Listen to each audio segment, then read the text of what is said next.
বছর কেটে গেল পাহাড়ের গুহায়, নিমফাদের স্নেহে ছোট্ট জিউস ধীরে ধীরে হয়ে উঠল এক তরুণ শক্তিশালী দেবতা।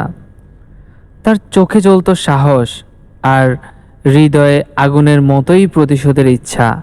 সে জানত তার বাবা ক্রোনোস তার ভাই বোনদের গিলে ফেলেছে এবং সে জানত একদিন তাকে ফিরিয়ে আনতেই হবে। গাইয়া তার সামনে এসে বললেন, সময় এসেছে জিউস, তোমার ভাই বোনদের মুক্ত করো আর পৃথিবীতে ন্যায়ের আলো ফিরিয়ে আনো। জিউস গোপনে ক্রোনোসের প্রাসাদে প্রবেশ করলো।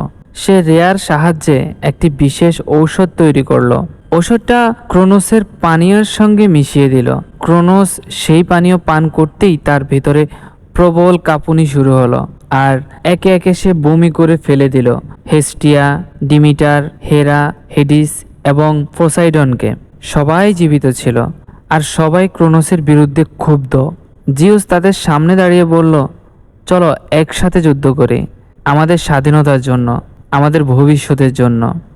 এভাবেই শুরু হলো মহাযুদ্ধ টাইটানোমাখি। আকাশে গর্জে উঠল বজ্র, পৃথিবী কেঁপে উঠল আর টাইটানদের দুর্গের চারপাশে ছড়িয়ে পড়ল আগুনের আলো।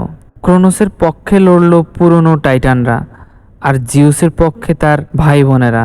জিউস হচ্ছেন বজ্রের দেবতা, পোসাইডন হচ্ছে সমুদ্রের রাজা, হেডিস হচ্ছেন পাতালপুরীর শাসক। তারা একসাথে গাইয়ার সন্তানদের মুক্ত করল। সেই 3 সাইক্লোপস ও 3 শতহস্ত দৈত্যরা যাদের একসময় উরেনাস বন্দি করেছিল।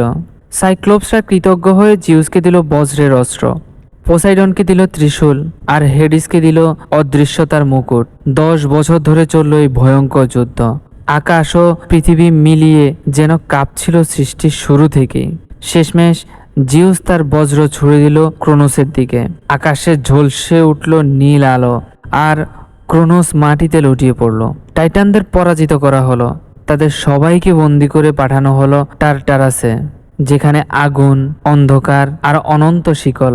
এভাবেই জিউস ও তার ভাই বোনেরা জয়ী হলো। তারা ভাগ করে নিল সৃষ্টির দায়িত্ব। জিউস পেল আকাশ, পোসাইডন পেল সমুদ্র আর হেডিস পেলেন পাতালপুরী। তাদের রাজত্বেই জন্ম নিল অলিম্পাস দেবতাদের যুগ, যেখান থেকে শুরু হবে গ্রিক পুরাণের স্বর্ণ অধ্যায়। আর এভাবেই শেষ হলো টাইটানদের রাজত্ব। আকাশের উচ্চতায় বসে শুরু হলো দেবরাজ জিউসের যুগ। বন্ধুরা, আগামী অধ্যায়ে দেখবেন অলিম্পাস দেবতাদের গল্প, যেখানে দেবরাজ জিউস তার রাজত্ব গড়ে তোলেন আর একে একে জন্ম নেয় সেই বিখ্যাত দেবতারা, যাদের নাম আজও ইতিহাসে, সাহিত্যে আর কল্পনায় বেঁচে আছেন।